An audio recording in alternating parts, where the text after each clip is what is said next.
Union Minister Prakash Javadekar is addressing the people in Gujarat. विशेषता है Bharatiya Janata party की,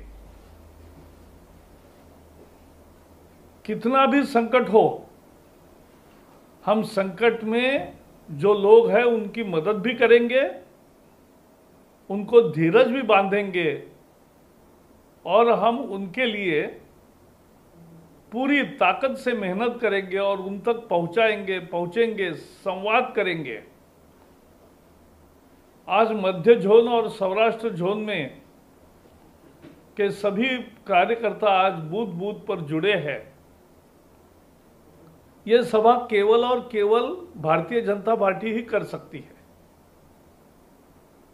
जब बूथ तक मजबूत संगठन होता है तब जनता के साथ सीधा संवाद होता है और इसलिए एक विशेष परिस्थिति है। कोरोना की महामारी, पिछले साल किसी ने नाम भी नहीं सुना था। नवंबर से चाइना में यह शुरू हुआ और मुझे याद है भारत का पहला पेशेंट 30 जनवरी को आया,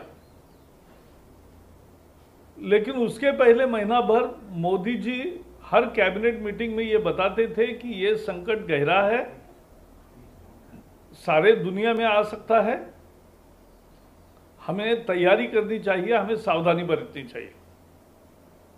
यह होता है जनता के लिए प्यार होने वाला नेतृत्व। और इसलिए उन्होंने तैयारी शुरू की। हमारे पास कोविड हॉस्पिटल एक भी नहीं था क्योंकि कोविड ही नहीं था।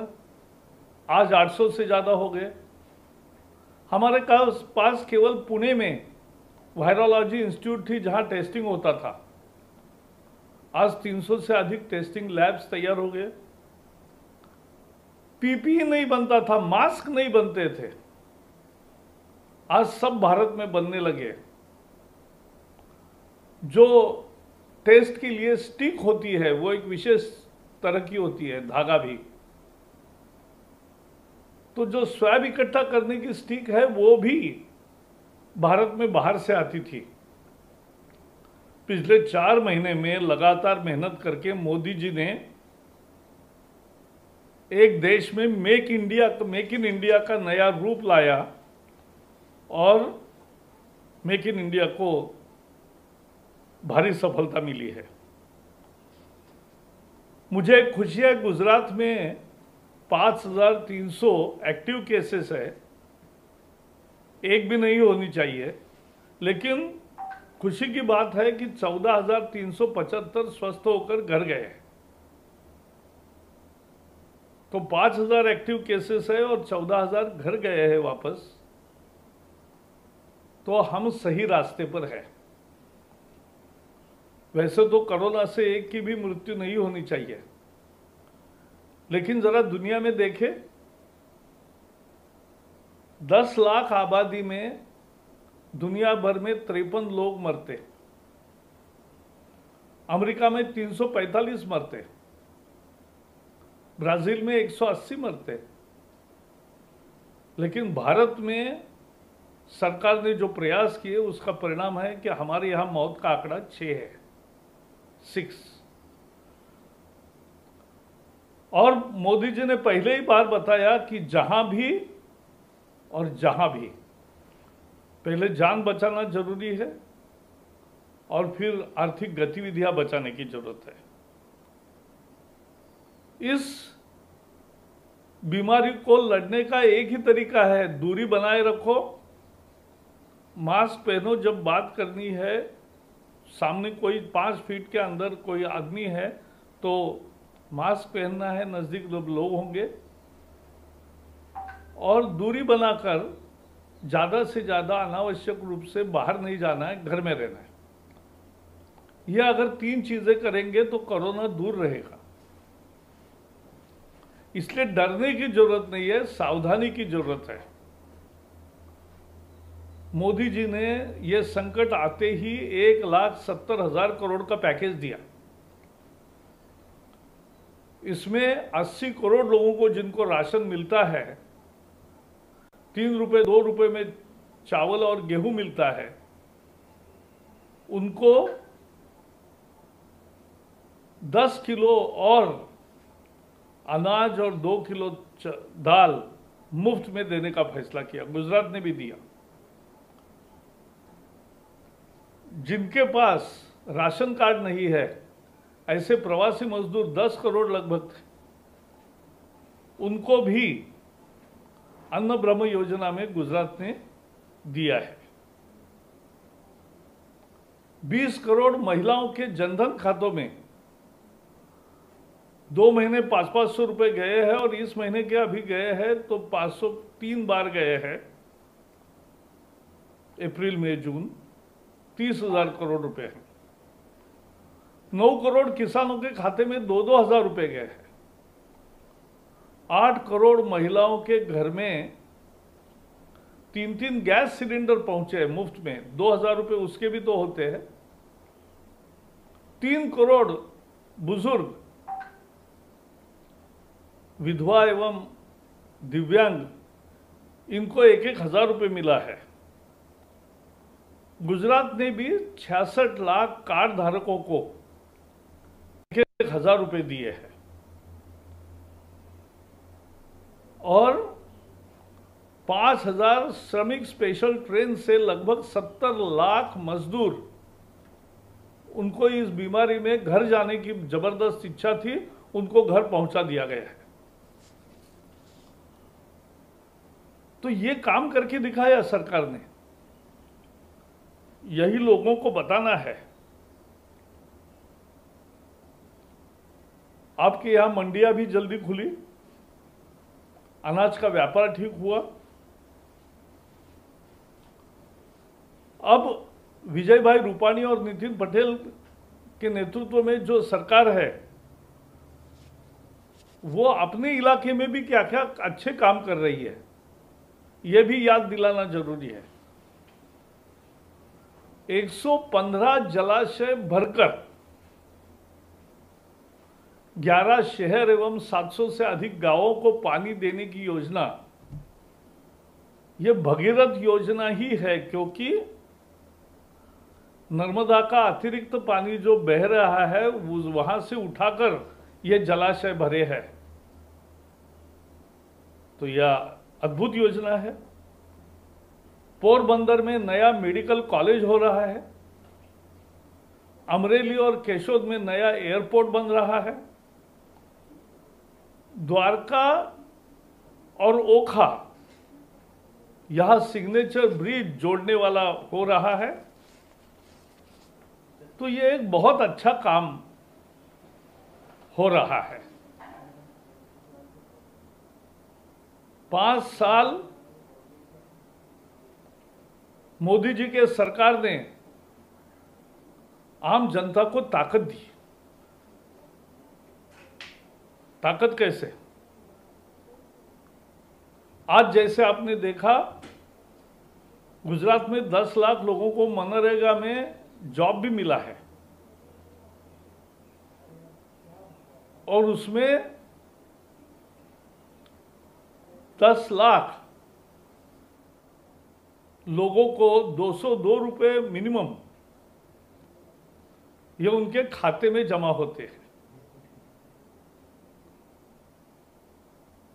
10 लाख लोगों के खाते में, ऐसे देश में करोड़ों लोगों के खाते में डायरेक्ट सीधा पैसा जाता है। पहले हमें याद है, राजीव गांधी प्रधानमंत्री थे, वो कहते थे मैं 100 रुपए भेजता हूं, 15 रुपए ही गरीब के पास पहुंचते हैं। लेकिन अब मोदी जी 202 रुपए भेजते हैं तो 202 रुपए ही मिलते हैं।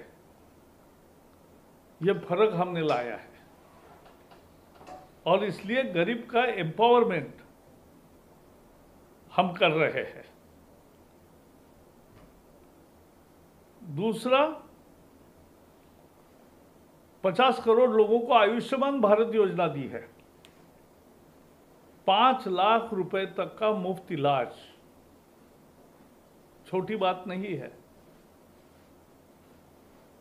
और 5 लाख रुपए तक का मुफ्त इलाज 50 करोड़ लोगों को, उसमें से 1 करोड़ लोगों ने हॉस्पिटल में जाकर उपचार लिया भी, अनेक लोगों के उसमें ऑपरेशन हुए और मुफ्त हुआ। 12 करोड़ टॉयलेट्स बने, 35 करोड़ जनधन के खाते खुले, 3 करोड़ प्रधानमंत्री आवास में घर बने या बन रहे, फाइनल स्टेज में है। 3 करोड़ घरों में जहां बिजली नहीं, वो 57,000 करोड़ की एक बार। हम हर साल 60,000 करोड़ रुपए ऐसे 10 साल देने वाले हैं। तो ये किसानों को एम्पावर करने का प्रयास है। तो मोदी जी ने एक देश में सुशासन, जनता की सरकार कैसे होती है, ये दिखा दिया। और ये काम गरीब जनता को ताकत देके उनका संबल बनाना, इसका मतलब देश का निर्माण करना है। इस साल 6ठा साल है। ये सभी जो काम पहले 5 साल की, इसका परिणाम हुआ कि 2019 में पहले 282 सीटें थी, अब 303 हो गई बीजेपी की अकेले, और एनडीए मिलके लगभग 350 से ज्यादा सीटें हो गई। आने के बाद एक साल में बहुत निर्णय लिए। धारा 370 रद्द हो गई।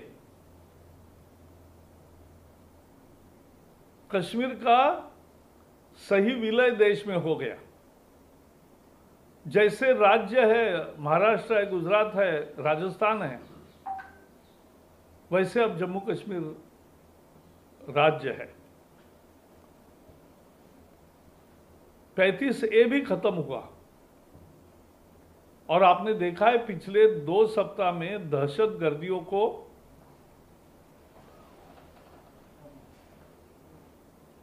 इतना कड़ी कार्रवाई उनके खिलाफ की है कि अनेक आतंकवादी मार गिराए गए और कुछ लोगों को गिरफ्तार भी किया है। पाकिस्तान के नापाक इरादे कभी पूरे नहीं होंगे, यह भारत सरकार ने जता दिया है। नागरिकता संशोधन कानून पास हो गया। नागरिकता कानून में क्या है? बांग्लादेश, पाकिस्तान, अफगानिस्तान से, जो तीनों इस्लामी देश है, वहां से जिसकी भी धार्मिक मजहब के आधार पर प्रताड़ना होगी, वो जो आएगा, वो चाहे हिंदू हो, बुद्ध हो, सिख हो, ईसाई हो, पारसी हो, उसको भारत की नागरिकता मिलेगी। और वो भी 2014 तक जो आए हैं उनको मिलेगी।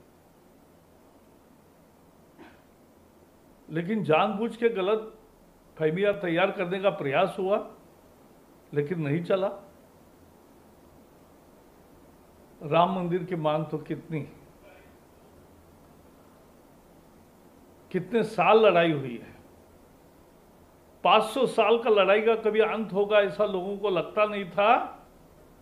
मुझे खुशी है मोदी जी के नेतृत्व में भारत ने और सरकार ने ऐसी पैरवी की कि सुप्रीम कोर्ट के तरफ से भी एक राय से निर्णय आया और राम मंदिर का मार्ग प्रशस्त हो गया। सरकार ने तुरंत न्यास बनाया और तुरंत उसका काम भी अभी शुरू हो रहा है। मूल काम शुरू हो गया है। करतारपुर में सिखों का बहुत महत्वपूर्ण स्थान, वो पाकिस्तान में था, सामने दिखता था। उसका भी एक अलग रास्ता बनाकर विदाउट वीसा जा सकते, आ सकते, ये काम किया है। पूर्वोत्तर भारत में बोडो आंदोलन की हम हमेशा चर्चा करते थे, वहां हिंसा होती थी।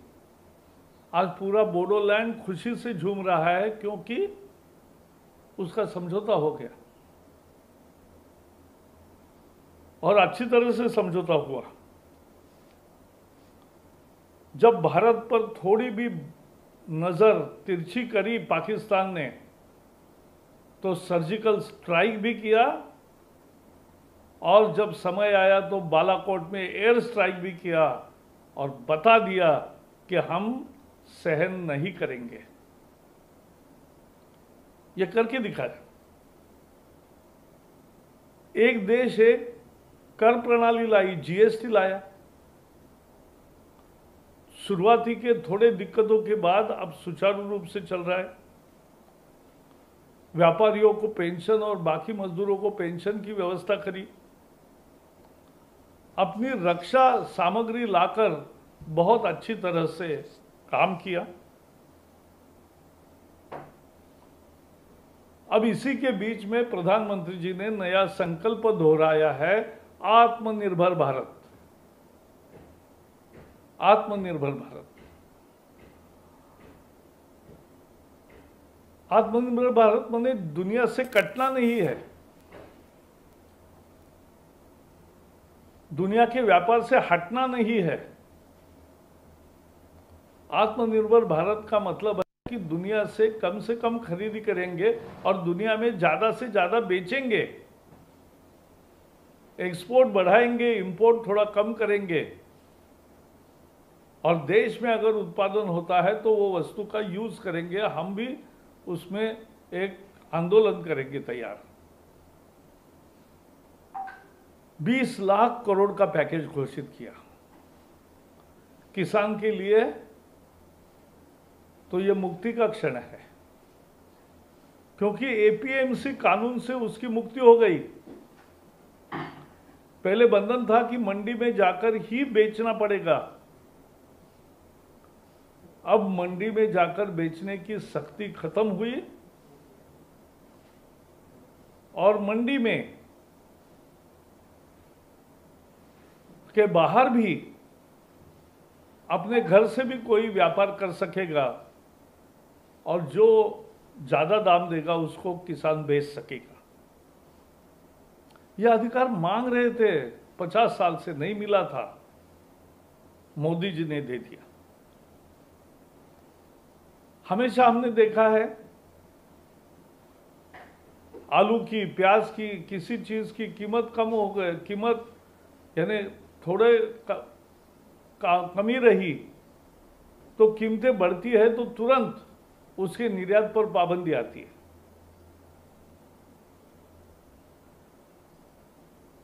और कभी कभी आयात भी करते हैं, इससे किसान का नुकसान होता है। अब जब तक वाजिब दाम से बहुत ज्यादा नहीं बढ़ते तब तक किसान पर ऐसे अनावश्यक बंधन नहीं करेंगे। इसेंशियल कमोडिटीज एक्ट में इसलिए बदलाव किया है।